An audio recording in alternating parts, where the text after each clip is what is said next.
Another day, another gala na naman kami ni Faki. Magsisimba nga pala kami sa Feast Manila. Kaya ayan, magbihis ka muna. Reindeer nga pala yung costume niya kasi bare months na.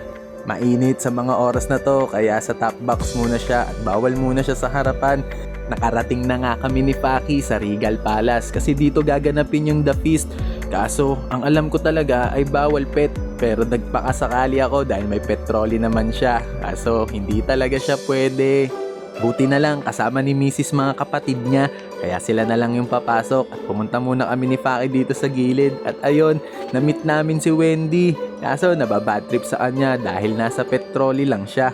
Naisip ko nga na pumunta na lang kami ng Luneta Park ni Faki dahil katapat lang naman ito at nakakamiss din yung dried puset na iniihaw sa lugar na to kaso mukhang wala na sila dito. Mainit sa mga oras na to kaya naghahanap kami ng tatambayan ni Faki. Habang naghahanap ay manakita pa kaming mga nagtitraining ng arnis.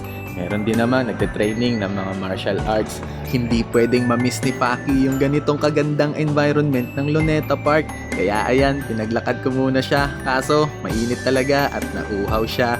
Gusto ko sana siyang patakbuhin sa damuhan kaso baka mapagalitan kami ng guard.